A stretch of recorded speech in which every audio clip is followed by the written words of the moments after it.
कृष्ण कहते हैं मन चंचल है, स्वभाव है मन का चंचल होना ही चाहिए मन चंचल, नहीं तो मन का कोई अर्थ नहीं है। मन का प्रयोजन ही वही है। लेकिन मन के यंत्र में मन को रोकने की भी व्यवस्था है। उस व्यवस्था को, उस ब्रेक सिस्टम को ठीक से समझ लेना चाहिए कि वो क्या व्यवस्था है जो मन को रोकती भी है।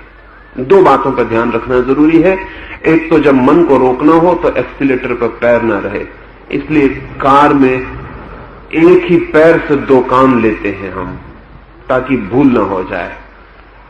नहीं तो एक पैर से ब्रेक लगा सकते हैं, एक से एक्सीलेटर चला सकते हैं, लेकिन एक ही पैर से दोनों काम लेते हैं ताकि कभी भूल ना हो जाए। जब ब्रेक दबाएं तो एक्सीलेटर न दब जाए साथ में। अगर दोनों पैर से काम लें तो खतरे का पूरा डर। एक पैर से एक्सीलेटर दबा दें और एक से ब्रेक दबा दें तो उपद्रव हो ही जाने वाला है। इसलिए एक ही पैर से दो काम लेते हैं, उसी पैर को ब्रेक पर रखते हैं ताकि एक्सीलेटर अनिवार्यतः छूट जाए।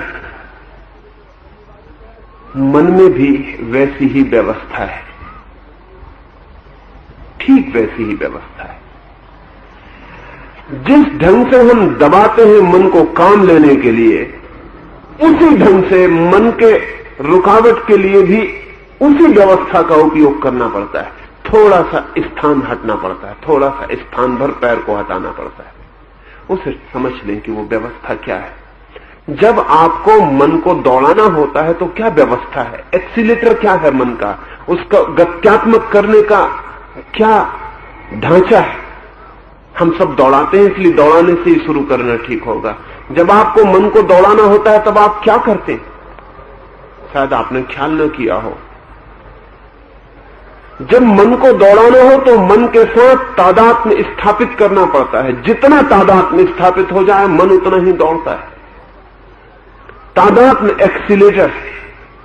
तादात्म्य का मतलब है कि मन की जिस वृत्ति को दौड़ाना हो उसके साथ एकात्म हो जाना पड़ता है। अगर आपको काम वासना के साथ मन को दौड़ाना है तो आप दूर खड़े रहेंगे तो मन नहीं दौड़ेगा। ऐसे ही होगा कि कार स्टार्ट कर दी और एक्सीलेटर नहीं दबाया, भड़बड़ भड़बड़ होगी लेकिन गाड़ी चलेगी नहीं, और थोड़ी देर में इंजन बंद पड़ जाएगा। अगर काम वासना के साथ दौड़ाना है तो ऐसा मत सोचें कि मैं काम वासना का विचार करता हूं। ऐसा सोचेंगे तो एक्सीलेटर पर पैर नहीं पड़ेगा। ऐसा सोचें कि मैं काम वासना हूं, बस मन दौड़ना शुरू कर देगा। थोड़ी देर में काम वासना आपकी पूरी आत्मा को घेर लेगी, आप उसके साथ एक हो जाएंगे, और जितना एक हो जाएंगे उतनी मन की गति तेज हो जाएगी। ब्रेक की व्यवस्था ठीक उल्टी है, तादात्म्य तोड़ना पड़ेगा। जितना मन की किसी भी वृत्ति से दूर हो जाएंगे, पार हो जाएंगे, अलग हो जाएंगे, अनुभव कर पाएंगे मैं भिन्न हूं, उतना ही ब्रेक लग जाएगा। एक ही पैर का उपयोग करना है, तादात्म्य। अगर दबाया तादात्म्य को, एक हुए तो गति पकड़ेगा, मन और चंचल हो जाएगा। अगर दूर हटाया तादात्म्य को, मन अचंचल हो जाएगा। और आपके सहयोग के बिना न तो चंचल हो सकता है, न आपके असहयोग के बिना अचंचल हो सकता है। To cooperate and not to cooperate, सहयोग गति देता है, असहयोग गति तोड़ देता है। तो जिस वृत्ति को चलाना हो उसके साथ सहयोग कर लें, इतना सहयोग कर लें कि आप उसी वृत्ति के रंग में रंग जाएं। इसका जो तकनीकी शब्द है वो है राग। राग का मतलब रंग ही होता है। राग का मतलब रंग ही होता है।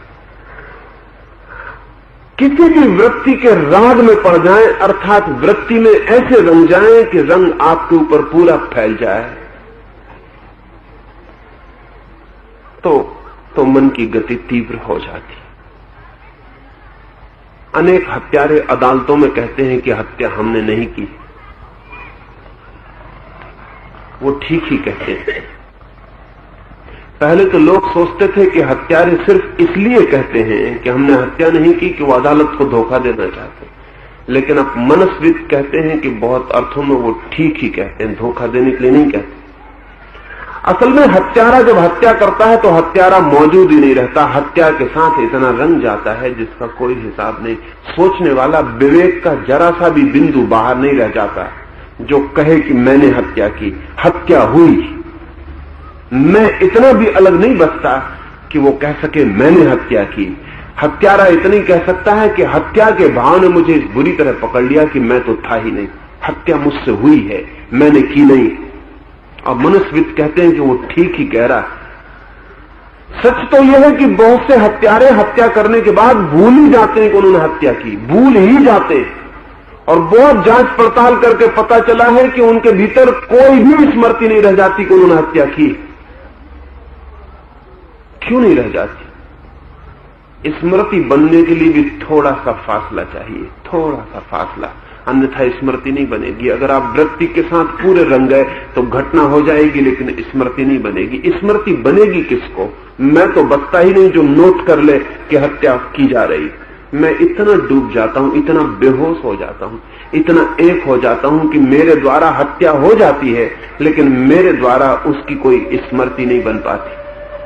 मेरा कॉन्शियस माइंड इतना लीन हो जाता है कि वो कोई स्मृति नहीं बनाता, अनकॉन्शियस मेमोरी बनती। इसलिए हत्यारा कहता है होश में कि मैंने हत्या नहीं की, लेकिन उसे हिप्नोटाइज करके बेहोश करते हैं तो वो कह देता है मैंने हत्या की। शराब पिला देते हैं, उसे बेहोश कर देते हैं तो वो कह देता है मैंने हत्या की। होश में रहता है तो कहता है मैंने हत्या नहीं की। होश वाले मन को कोई खबर ही नहीं है, खबर के लिए दूरी चाहिए, वो दूरी मौजूद नहीं। आपने हत्या तो नहीं की है, सोचा बहुत बार होगा, क्योंकि ऐसा आदमी खोजना मुश्किल है जिसने किसी न किसी की हत्या करने का कभी ना कभी न सोचा हो। अगर किसी और की नहीं तो अपने करने का सोचा हो, फर्क नहीं है। किसी न किसी की, उसमें स्वयं भी सम्मिलित हैं, हत्या करने का न सोचा हो, ऐसा आदमी खोजना बहुत मुश्किल है, रेयर। जो जानते हैं वो कहते हैं कि प्रत्येक आदमी 70 साल की उम्र में औसतन 10 बार अपनी या किसी की हत्या करने का विचार करता है, कम से कम, ये मिनिमम है। करता नहीं है ये दूसरी बात है, लेकिन विचार करता है। क्यों नहीं कर पाता? कारण वही है, एक्सीलेटर पूरा नहीं दब पाता, नहीं तो हो जाए। थोड़ा फासला बना रहता है, थोड़ा सोच विचार भीतर कायम रहता है कि ये मैं क्या सोच रहा हूं, ये मैं क्या सोच रहा हूं। या भय के कारण एक्सीलेटर पूरा नहीं दबा पाता कि कहीं स्पीड बहुत तेज ना हो जाए, कोई एक्सीडेंट ना हो जाए, तो धीरे चलाता है। फासला रह जाए तो वृत्ति नहीं कार्य कर पाती, फासला छूट जाए तो वृत्ति कार्य कर जाती है। वृत्ति के साथ तादात्म्य मन को गति, मन को प्राण देना है, खून देना है।